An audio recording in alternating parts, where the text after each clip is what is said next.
ቅዱስ አሐዱ አምላክ አሜን። የቸርነት ባለቤት ልዑለ ባሕርይ እግዚአብሔር አምላካችን ከሁሉ አስቀድሞ ስሙ የተመሰገነ ይሁን። ወላዲተ አምላክ ንጽሕተ ንጹሐን ለድኅነታችን ምክንያት የሆነችን ለስም አጠራሯ ክብርና ምስጋና ይድረሳት። ውድ ኦርቶዶክሳውያን በልዑል እግዚአብሔር ስም እንደምን አደራችሁ? አሜን። የእግዚአብሔር ስሙ ዛሬም ዘወትርም የተመሰገነ ይሁን። እግዚአብሔር አምላካችን ወዶና ፈቅዶ እዚህ ስላደረሰን ክብርና ምስጋና ለእርሱ ይሁን። በስጋዊ ስርዓት የሚመኩ ብዙዎች ናቸው።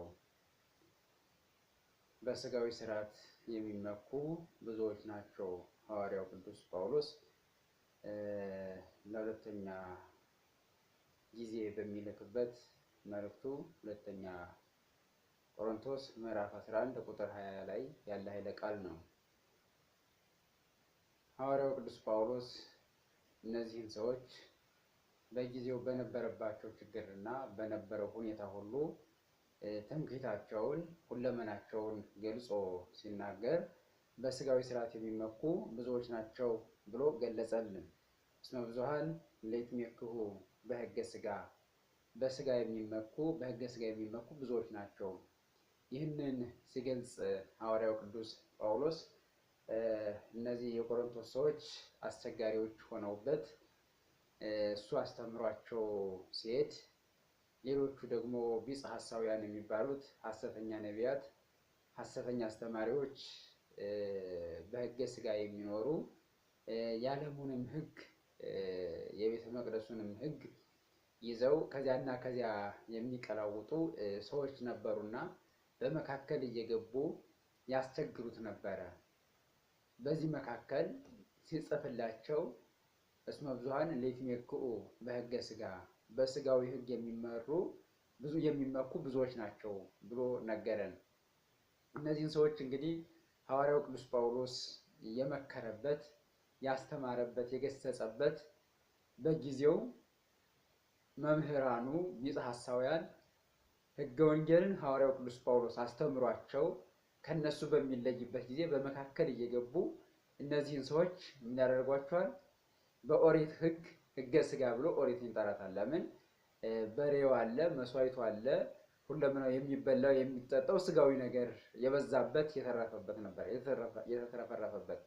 በዚህ መካከል ሌሎቹ ደግሞ በዚህ እየገቡ ስጋዊን ሕግ ትምክህት እያደረጉ አላውያንም የበዙበት ትምክህተኞች የበዙበት ስለነበረ በስጋዊ ሕግ የሚመሩ አለ። እንግዲህ ስጋዊ ነገር ስጋዊ ሰው ስጋዊ ነው፣ መንፈሳዊ ነገር አይታየውም። በስጋዊ ያለ ሰው መንፈሳዊ ነገር ሊታየው አይቻልም። ለምን ካል የሚመካው በስጋው ነገር ነው ያለው፣ ስጋዊ ብቻ ነገር ስለሆነ ትምክህቱ ስጋ ነው፣ የሚመካበት ስጋ ነው፣ የሚኮራበት ስጋዊው ኃይሉ ነው፣ ስጋዊ ጉልበቱ ነው። ስጋዊ አጠቃላይ ያለው በስጋው የሚተማመንበት ዘመዱ፣ ኃይሉ፣ ወገኑ ሁሉ በአጠቃላይ ያለው ስጋዊ ሰው በዚህ ነው የሚያስበው እና በስጋዊ ሕግ የሚመራ ሰው ስጋዊውን ሕግም ያልፈዋል። ለምን? በስጋዊ ሕግ ላይ መንፈሳዊ ሕግ ሲኖርበት ነው። በቤተክርስቲያናችን ደረጃ ፍትሕ ስጋዊ፣ ፍትሕ መንፈሳዊ ብሎ ያስቀምጣል። መንፈሳውያን የሚዳኙበት ደግሞ ፍትሕ ስጋዊ፣ ስለ ስጋ ደግሞ የሚዳኙበት ስጋውያን የሚዳኙበት ነው እና በዚህ አንቀጽ ላይ በስጋዊ ብቻ የሚመሩ ደግሞ እነዚህ ላይላዊውን ዓለም መንግስተ ሰማያትን ርስትን ጉልትን እግዚአብሔርን የረሱ ናቸው። አያስቡም። ያሉበት ሁለመናቸው ስጋውን ዓለም በማሰብ ነው። ስጋዊውን ዓለም ይህን ብቻ እንብላ፣ እንጠጣ፣ እንኑር፣ እኛ ኃያላን ነን፣ እኛ ነን መምህራን፣ እኛ ነን አስተማሪዎች፣ እኛ ነን ሕግ ጠባቂዎች፣ እኛ የነገርናችሁን በሙሉ ትይዛላችሁ እያሉ በመምህርነታቸው እያስተማሩ ይኖሩ የነበሩ መምህርነታቸው ግን ስጋዊ የነበረ መንፈሳዊ የሌለበት ከዚህ ዓለም ያልተሻገረ ላይላዊውን ሊያይ የማይችል ነበረ። ላይላዊውን ሊያይ የማይችል ስጋዊ ብቻ ነበረ። ስለዚህ ምን አላቸው? እስመ ብዙኃን ይመክሩ በሕገ ሥጋ፣ በስጋዊ ሕግ የሚመሩ ብዙኃን ናቸው። በስጋዊ ሕግ የሚኮሩ ብዙ ናቸው። ስለዚህ ብዙዎች ይኮራሉ። ለምን? ስጋዊውን ነውና የሚያስቡት የሚኖሩትም በስጋዊው ነውና በስጋዊ ሕግ የሚመኩ ብዙዎች ናቸው። ለምን? እስመ ይእድሙክሙ፣ በስጋዊ ሕግም ተመርተው ተመክተው ምን ይሏቸዋል? ይቀሟቸዋል፣ ይነጥቋቸዋል። ያለውን ነገር ያላችሁን ገንዘባችሁን ሀብታችሁን ሁሉ ከናንተ ጨልጠው ይወስዱታል። ሀብታችሁን እያስለቀሱ ይነጥቋቸዋል፣ ይቀሟቸዋል። የናንተ የሆነውን ሁሉ የነሱ ያደርጋሉ ብሎ ይናገራል። የነሱ ያደርጋሉ። ለምን? ልጅነት ተሰጥቷቸዋል። ሐዋርያው ቅዱስ ጳውሎስ አስተምሯቸዋል። ሕግን መንፈሳዊውን ሕግን ስጋዊውን አስተምሯቸዋል። ስጋዊውን በመንፈሳዊ መንፈሳዊውን በስጋዊው እየዳኙ የሚኖሩ ናቸው። በዛም በበለጠ ደግሞ ስጋዊውን ዓለማቸውን እየተዉ ወደ መንፈሳዊ ዓለም ተነጥቀው የሚኖሩበት ነው። ይህንን አስተምሯቸዋል። ከዚህኛው በተረፈ ደግሞ ሲያስተምራቸው ሕገ ወንጌል አስጠምቆ ልጅነትን ምሏቸዋል። በልጅነት አክብሯቸዋል። ጸጋ እግዚአብሔርን ሰጥቷቸዋል። ውሁድ ምስለ እግዚአብሔር፣ ከእግዚአብሔር ጋር የተዋሃዱ አድርጓቸዋል። በልጅነት አክብሯቸዋል። ለምን? ሲያጠምቃቸው ልጅነትን አግኝቷቸዋል። ስለዚህ የእግዚአብሔር ልጆች አድርጓቸዋል። ልጅነትን አሰጥቷቸዋል። የእግዚአብሔር ልጅ አድርጓቸዋል። እነዚህ ያሉት ደግሞ ምንድናቸው ካል እነዚህ ሰዎች የእግዚአብሔርን ሕግ የማያውቁ በስጋዊ ዓለም የሚኖሩ ናቸው። ርስት መንግስተ ሰማያትን ንጉሠ ሰማይ ወምድር ክርስቶስን የሚያሳዩ ናቸው። ብቻ የምድሩን የሚያስቡ ናቸው። ስለዚህ ምን ይሏቸዋል? ይቀሟቸዋል። ልጅነትን እንድትረሱ ያደርጓቸዋል። ሰው ሕፃን፣ ጠለቅላቆች፣ ተኳሮች፣ ኃጢአት አዘውታሪዎች፣ ተሳዳቢዎች፣ ዝሙተኞች እነዚህ ናቸው። ለምን? የዓለም ጠባይ ይሄ ነዋ። እነዚህ የዓለምን ምኞትና ፍላጎት የሚፈልጉ ሰዎች ስለሆኑ የሚያሻግሩት የሚያስተምሩት ይሄ ብቻ ነው። መድኃኔ ዓለም ክርስቶስም እንደነገረን እንደ በጎች በተኩላዎች መካከል እልካቸዋለሁ ብሏል። በተኩላዎች መካከል። ስለዚህ ተኩላዎች የበዙበት ነው። እነዚህ ቢጸ ሐሳውያን ደግሞ የሐሰተኛ መምህራን ስለሆኑ ምንድን ናቸው? ተኩላዎች ናቸው። ተኩላዎች። ስለዚህ ለምንድ ለብሰው ይመጣሉ ተባለ። ሕገ ወንጌልን የያዙ መስለው የሚያስተምሩ ሕገ እግዚአብሔርን የሚያስተምሩ መስለው ይመጣሉ። በዚህ መካከል ግን ምን ሆኑ? ይቀሟቸዋል። መጥተው ልጅነትን፣ ሕገ እግዚአብሔርን፣ ርስትን፣ መንግስተ ሰማያትን የተሰጠንን ልጅነትን የሚያስመልሱ ናቸው። ስለዚህ አላዊ ንጉሥ ከሃዲ ጳጳስ በተነሳበት ጊዜ ኃይል አግኝተው አዋጅ አስነግረው በመድረክ በአደባባይ ህዝቡን ምን የሚሉ የሚማርኩ፣ የሚያታልሉ፣ የሚቀሙ በስጋዊ ብቻ ምኞታ ስጋዊ ፍትወት ስጋዊ ብቻ የሰለጠነበት አድርገው ስጋዊ ፍላጎትን ደማዊ ስጋዊ ፍላጎትን መሰረት አድርገው ማግኘትና ማጣትን ፍላጎት አድርገው በገንዘብ አማካኝነት ህዝቡን ሁሉ የሚሰርቁ የሚያታልሉ ናቸው። በስጋዊ ትበላለህ፣ ትጠጣለህ፣ ትድናለህ። በቃ ይሄ ብቻ ነው። ትድናለህ፣ ተስፋ ብቻ። ተስፋው የመጨረሻ የማይዘልቅ ፍጻሜ የሌለው ተስፋ ይሆናል። ለምን ከተባለ ከእግዚአብሔር ጋር የሚሄድ አይደለም። እንዲያውም ሐዋርያው ቅዱስ ጳውሎስ ምን ይላቸዋል? እናንተ ጥበበኞች ስትሆኑ ነባቢያን፣ አንተሙ ነባቢያን፣ እናንተ ጥበበኞች ስትሆኑ ሰነፎቹን መስማት ደስ ያሰኛቸው አይደል? እና ሐዋርያው ቅዱስ ጳውሎስ እነዚህ ሰዎች ያስቸገሩት የነበረው ምንድን ነበረ? እሱ አስተምሯቸው ከሄደ በኋላ እነዚህ ቢጸ ሐሳውያን ይመጣሉ። ቢጸ ሐሳውያን መጥተው ሲያስተምሯቸው ለአንድ ጊዜው ግልብጥ ይላሉ። ግልብጥ ለምን? የተገደበ የተከተረ ውሃ ይሰበሰባል። ተሰብስቦ ኩሬ ውሃ ይሆናል። ተሰብስቧል። ውሃ አሁንም እየመጣ እየሰበሰበ ነው። ከዚህን በኋላ ያንን የገደበውን የተከተረበትን ውሃውን ያቆመውን ሲለቁት ምን ይሆናል? ያንን ሲያፈርሱት ለአንድ ጊዜ ግልብጥ ብሎ ይሄዳል ማለት ነው። እና እነዚህ ቢጸ ሐሳውያን የስጋዊውን ነገር በዚህ ዓለም ታገኛለህ፣ ትድናለህ፣ ይሆንልሃል፣ ይሳካልሃል፣ ቤትህ ይሞላል፣ ጌታ ኢየሱስ ነግሮኛል በሚሉ ሰዎች በአንድ ጊዜ ተገልብጠው ይሄዱ ነበር ማለት ነው። ተገልብጠው ይሄዱ ነበር። ለምን? በዓለም ሳላችሁ መከራ አለባችሁ የሚለውን የእግዚአብሔርን ቃል ይረሳሉ። ፈተና ያገኛቸው ስላልጸደቁ ይመስላቸዋል። ይህንን ቅዱስ ዮሐንስ አፈወርቅ እንዲህ ይላል፣ በዚህ ዓለም ሰዎቹ ቢከብሩ ድሃዎች ቢደህዩ በመንግስተ ሰማያት የሚደህዩ አይደለም። ኃጥአንም ደግሞ በዚህ ዓለም ቢከብሩ በመንግስተ ሰማያት የሚከብሩ አይደለም። ለምን? እግዚአብሔር ይላል በሁለት ዓለም አይቀጣም። አንደኛውን በዚህ ዓለም ያደህየዋል፣ ድሃ እንዲሆን ያደርገዋል። ለምን? ብፁዓን ሊያነዱ ርእሶሙ መድኃኔዓለም ክርስቶስ ያለውን ቃል ሰምተው ራሳቸውን የሚያደህዩ ብፁዓን ናቸው የሚለውን ቃል ተግባራዊ አድርገው የሚኖሩ ሰዎች ምን ይሆናሉ?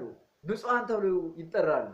እና በዚህ መካከል ደግሞ እግዚአብሔርን የሚያገለግሉት በዚህኛው ዓለም ድሎት፣ የዚህኛው ዓለም ድሎት፣ ምቾት፣ ሐሴት፣ ደስታ፣ ፍላጎት ቢሟላበት ደስ አይለውም። ለምን?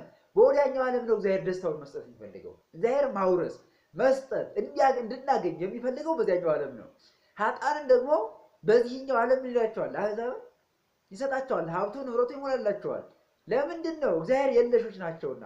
እግዚአብሔር የለሾች ሲሆኑ ምን ይሆናሉ? እግዚአብሔር ዝም ብሎ ይሰጣቸዋል። ያዘንም እግዚአብሔር ላይለ ጻድቃን ወላይለ ኃጥአን፣ እግዚአብሔር በኃጥአንም ለኃጥአንም ለጻድቃንም ዝናብን ያዘንማል። ዝናብን አዝንሞ በፀሐይ አብስሎ በዝናብ አብቅሎ ይመግባቸዋል። በተለየ መልኩ ደግሞ ሀብታሞች ይሆናሉ። ስለዚህ እንዲህ ሲሆኑ ባያቸው ጊዜ ይላል ቅዱስ ዮሐንስ አፈወርቅ በተግሳጹ ላይ፣ እንዲህ ሲሆኑ ባያቸው ጊዜ፣ ሀብታም ሲሆኑ ባያቸው ጊዜ እግዚአብሔር የነሱን ኃጢአታቸውን ወርዶ ተቀብሏቸው ነው፣ ወይም የነሱን ምግባር ትሩፋት አድርጎ ተቀብሎላቸው ነው አትበል። እንደዛ አይደለም። ነዌ በዚህ ዓለም ሀብታም ነበረ፣ ባለጸጋ ነበረ። አልዓዛር በዚህ ዓለም ደግሞ ምንድን ነበረ? ድሃ ነበር። ይልቁንም ሰውነቱ በቁስል የነደደ ነበረ ይላል። የነደደ ነበረ፣ የተመታ ነበረ፣ የሚበላው የሚጠጣው ያጣ ነበረ። ሰውነቱን የሚያጥበው የለም ነበረ። በሽታ የሽተተ የጎሰቆለ እጣቢ የሚደፉበት ውሾች የሚልሱት ነበረ። እና እግዚአብሔር አልዓዛርን በብርሃነ ፀሐይ ያገኘው፣ አልዓዛርን በአብርሃም እቅፍ አደረገው። ክቡር ያበረው ምስሪተ ብርሃነ ፀሐይ፣ ከፀሐይ 7 እጅ ይልቅ ያበራሉ ይላል መድኃኔዓለም ክርስቶስ በማቴዎስ ወንጌል ምዕራፍ 13 ላይ። ከፀሐይ ይልቅ 7 እጅ አብርተው ይታያሉ። ለምን? በዚህ ዓለም ስለ እግዚአብሔር ብለው ሁሉን ያደረጉና ቢያደርስባቸው መከራ ሁሉ እግዚአብሔርን ምን ያላማረሩ ብፁዓን ሰዎች ናቸውና። ስለዚህ ጻድቃን ምን ይላሉ? በመንግስተ ሰማያት የሚያበሩ፣ በገነት የሚያበሩ፣ የሚወርሱት ዓለማቸው፣ ተድላቸው፣ ፍላጎታቸው ሁሉ በወዲያኛው ዓለም ነው። እግዚአብሔርን መስጠት የሚፈልገው በዛኛው ዓለም ነው። ስለዚህ ምን አለ? በዚህኛው ዓለም ጻድቃን ሲበደሉ፣ ሲገፉ፣ ሲሰደዱ ብታይ አለ አልቀበላቸው ብሎ ነው አትበል፣ አልወድላቸው ብሎ ነው ጸሎታቸውን፣ ጾማቸውን ምን አላቸው አልቀበልላቸው ብሎ ነው አትበል። ለምን? እግዚአብሔር ተቀብሎላቸው የዚህኛውን ደስታ፣ ተድላ፣ ሐሴት፣ ቤት፣ ንብረት ነው እጥፍ ድርብ አድርጎ ይሰጣል ማለት ምን ማለት ነው? እንደ እህት እንደ ወንድም ጻድቃን ሰማዕታት፣ ደናግል መነኮሳት፣ እንደ እናት እንደ አባት ሥላሴ፣ እንደ አክስት እንደ ወንድም መላእክት አሉና እነዚህን የሚያወርስ ነውና እግዚአብሔር ምን አይነት እግዚአብሔር አልቀበላቸው ብሎ ነው አትበል ብሎ ይናገራል። ለምን? መጽናት እንዳለብን፣ መጽናት በስጋዊ ባጣን በስጋዊ በደህየን ቁጥር እግዚአብሔርን ማማረር የለብንም። ሐዋርያው ቅዱስ ጳውሎስ ምን ይላል? በስጋዊ ስርዓት ሕግ የሚመኩ ብዙዎች ናቸው። ሕጋዊ ስርዓታቸውን፣ ሕጋቸውን፣ ጉልበታቸውን፣ ኃይላቸውን ተመክተው ደግሞ ይላል ምን ይሏቸዋል? ይቀሟቸዋል፣ ሀብታችሁን፣ ንብረታችሁን ይወስዳሉ፣ ይዘርፋሉ። እናንተም ደግሞ እኛን ከመስማት ይልቅ እነሱን መስማት፣ ሰነፎችን መስማት ምን ይላቸዋል? ትወዳላችሁ፣ ያስደስታቸዋል ይላል።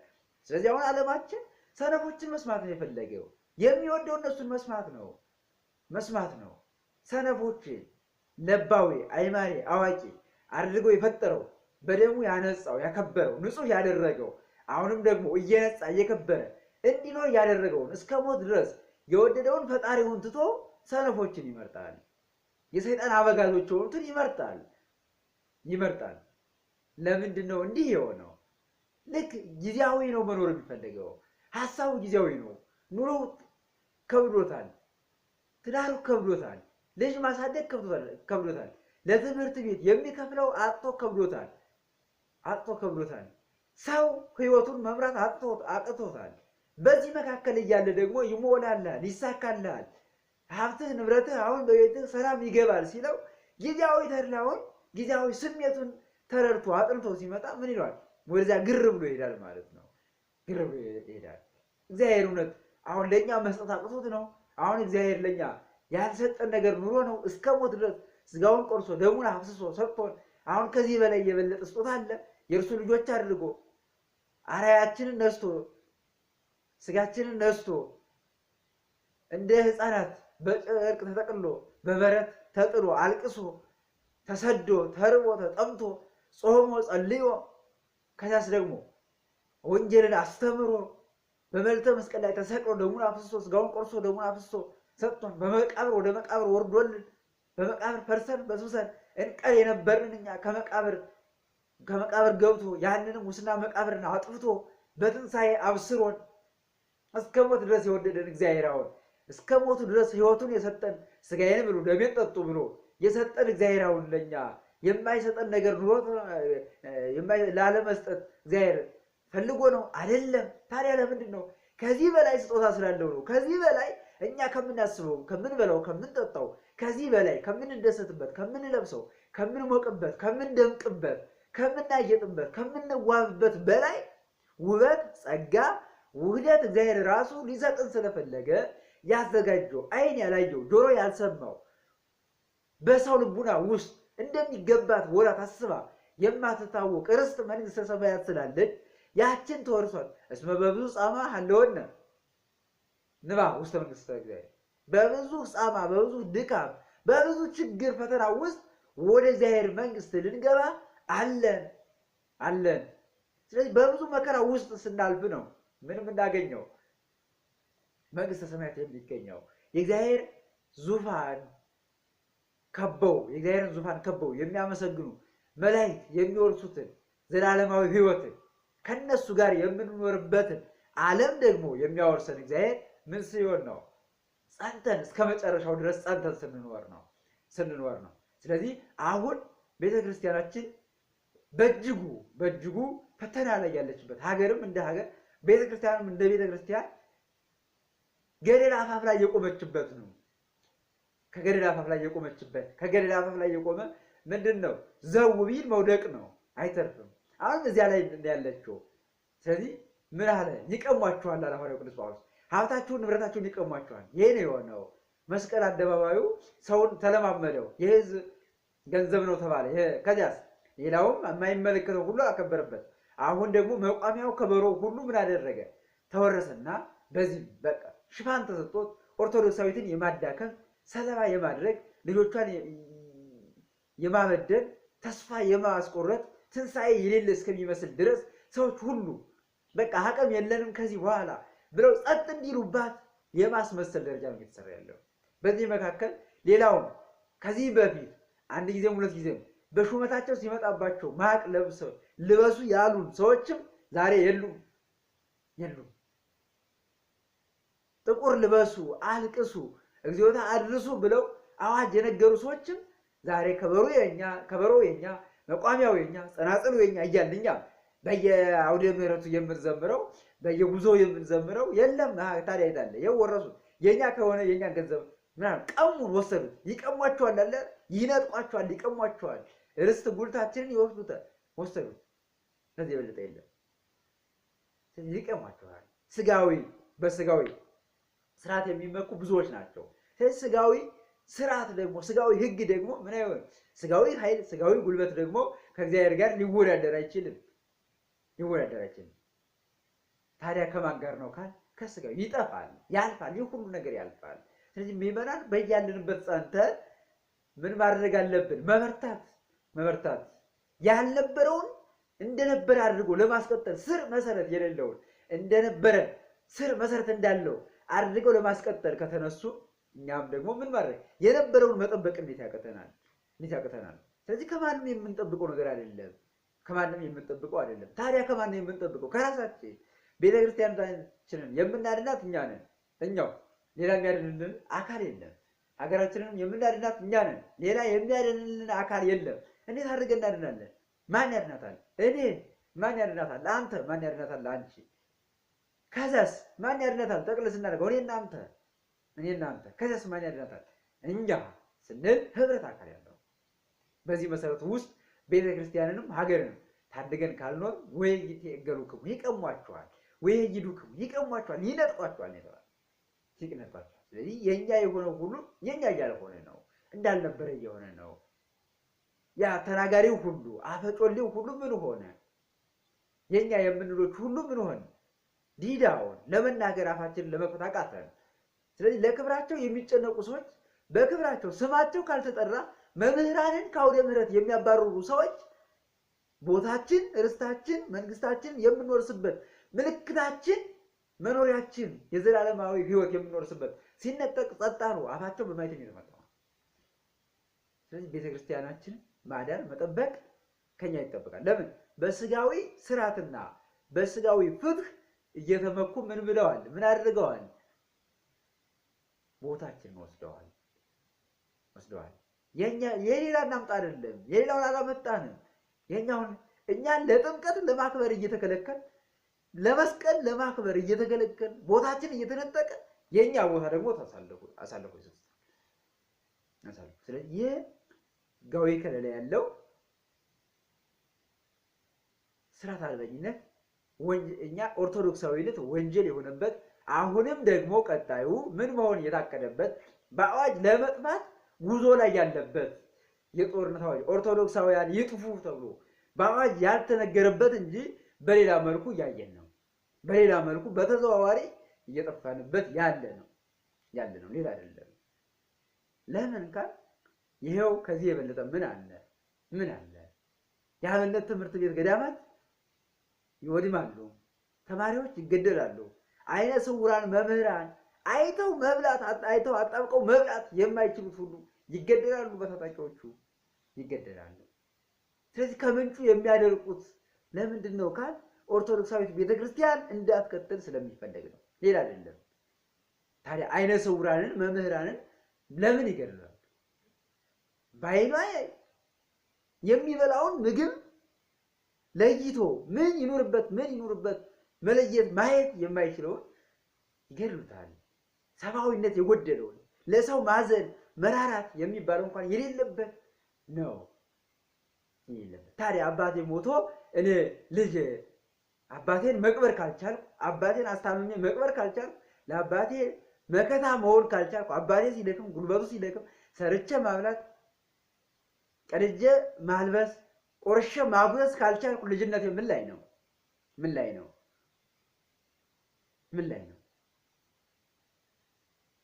የሞተው አባቴ ነው፣ የተገደለው አባቴ ነው። መምህሩ ያስተማረ ቤተክርስቲያን ያውም ከእግዚአብሔር ስጋዊ አባቴም አይደለም። ስጋዊ አባትም እየሞተ ነው፣ መንፈሳዊ አባትም እየሞተ ነው። ስጋዊ አባት አንድ ጊዜ ወልዶ ወደ መከራው ዓለም ወደዚህ ያመጣል፣ ወደዚህ እንድንገኝ ሆነ። ለምን? በመከራው ዓለም ኖረን ዘላለማዊ ሕይወት ደስታን የምንወርስበት እንድንሆን አደረገ። ማን? ስጋዊ አባታችን። መንፈሳዊ አባታችን ደግሞ ከእግዚአብሔር እንድንወለድ ያደረገ ነው። በምን?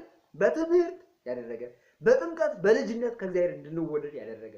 በጸጋ ሁልጊዜ ስንወለድ የሚያደርገን ማን ነው ካል ይህ መምህር ነው። ሌላ ከየት ይመጣል? ታዲያ ይህ ነው እየሞተ ያለ። ታዲያ ክርስትና እንዴት ነው የሚቀጥለው?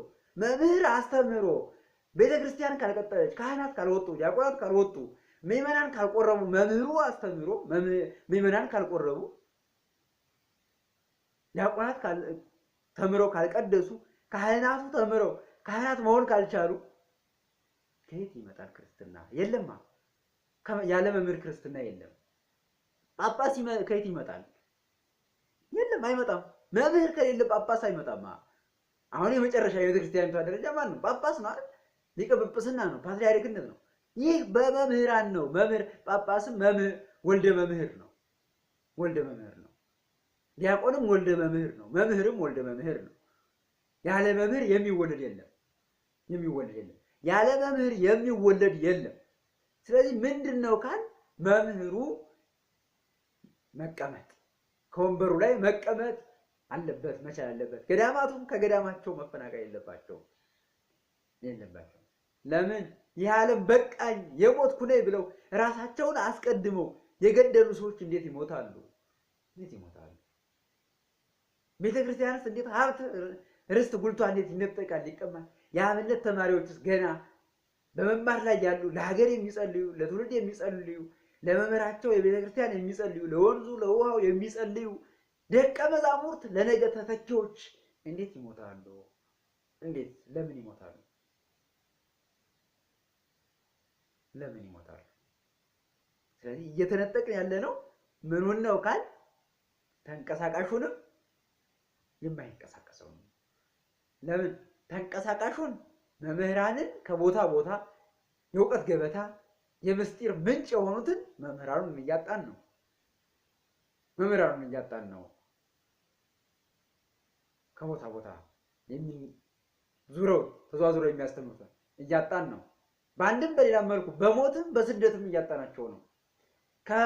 ከቤተ ጉባኤያቸው ቁጭ ብለው እንዳያስተምሩ መምህራኑን አጥተናቸዋል። የሉም። አሁን እውነተኛ መምህራንን የለም ማግኘት አንችልም። ለምን? በስደት ነው ያሉት፣ ተሰደዋል። የሉም። እንደ አውሬ እየታደኑ ነው ያሉት፣ እንደ አውሬ። ስለዚህ ትክክለኛ መሆን በአሁኑ ሰዓት ምንድን ነው ካል አውሬነት ሆኗል። በእነዚህ በቢጸ ሐሳውያን በሐሰተኛ መምህራን ዘንድ ምን ሆኗል? በአስመሳዮች ዘንድ እንደ ነጭ ልብስ ከዛም ከነጭ ቢነክሩት ከቀይም ቢነክሩት እንደሚስማማ ሁሉ ከዓለምም ከሁሉም ተስማምተው መኖር የሚፈልጉ ሰዎች ብቻ ናቸው የሚኖሩት። ከዓለም ተስማምተው ዓለም ደግሞ የጠላችሁ ትሆናላችሁ ተብለናል። እውነተኛ ከሆን በከመ ጸልአ ዓለም ያይ ጸልአክሙ፣ እኔን ዓለም እንደጠላ እናንተንም ደግሞ ይጠላችኋል ተብለናል። ስለዚህ ዓለም ይጠላችኋል ተብሏል። ዓለም የጠላቸው ናቸው፣ ጠልቷቸዋል፣ አሰድዳቸዋለች። ዓለም ገፍታቸዋለች። መምህራኑ ለምነው ተምረው አድገው ዛሬም ደግሞ የሚበሉት አጥተው እየተሰቃዩ በረሃብ በስደት አሉ። ቤተክርስቲያን ስደት ላይ ስለሆነች እነሱም ስደት ላይ ናቸው። ሌላው ግን ይጨፍራል፣ በመድረኩ ይጨፍራል። እኛም ዝምታን መርጠናል፣ እነሱን መስማትን መርጠናል። ሰነፎችን መስማት መርጠናል። ሰነፎችን መስማት ያስደስታቸዋል አይደል? ሌላ ሐዋርያው ቅዱስ ጳውሎስ እኛ ሰነፎች እንደ ደካሞች ስንመጣኛ እንደ ደካሞች እንመጣ ነበር። እናንተ ግን ሰነፎችን መስማት ወዳችኋል። ሌላው በሚኮራበት እኔም ደግሞ እኮራለሁ ይላል። ለምን? እናንተ በሰነፎች መምህራን ከታበያችሁ ከኮራችሁ እኔ ደግሞ በእውነት በመኖሬ እኮራለሁ ይላል። ታዲያ በምንድን ነው የምንኮራው? እውነተኞች መሆን፣ ቤተክርስቲያንንም መጠበቅ፣ ቤተክርስቲያንን ማገልገል። ቤተክርስቲያን ነው እየኖርን ያለን ነው። ክርስቲያንነታችን በምንድን ነው ካል ቤተክርስቲያን። ስለዚህ ሀገርም ቤተክርስቲያንም ስደት ላይ ስለሆነች ሁሉም ሰው ቆሞ አስተውሎ ማን ነኝ? ምን ሊሆን ይችላል? መምህሬ ከጠፋ ከመንበሩ፣ አባቴ ከሞተ በሕይወት ከሌለ፣ ካህናት ከሌሉ ምን ሊሆን ይችላል? ታዲያ መቋሚያውን የሚይዘው መምህሩ ስለሞተ መናፍቃን ያዙት። ከበሮውን የሚይዘው መምህሩ ዲያቆኑ ስለሞተ መናፍቃን ተረከቡት። አገልግሎቱን የሚያስቀጥል ንጹህ መምህር ስላልተገኘ ቢጸ ሐሳውያን መጡና በረዙት። ታዲያ ምን እናድርግ? ውድ ኦርቶዶክሳውያን በስጋዊ ስርዓትና ሕግ የሚመሩት የሚታበዩት ሁሉ ነገ ይጠፋሉ። የማትጠፋው መንግስትን ርስትን ለመውረስ ግን ከእያንዳንዳችን የሚጠበቀውን ማድረግ ነው። ለምን? ወደ ስራ መግባት ነው፣ መስራት ነው። እየሰሩብን ነው። ስለዚህ አንድ ሆኖ አንድ ቤተክርስቲያን፣ አንድ ሃይማኖት፣ አንድ እግዚአብሔር ብሎ ኖሮ በእምነት እስከመጨረሻው ሁን ማይምነት እስከሞት ድረስ የታመንክ ሁን ነው የሚለው። ስለዚህ እስከሞት ድረስ የታመን ሆነን እንድንኖር እግዚአብሔር አምላካችን በቸርነቱ ይርዳን። ወስብሐት ለእግዚአብሔር። ይቆየን።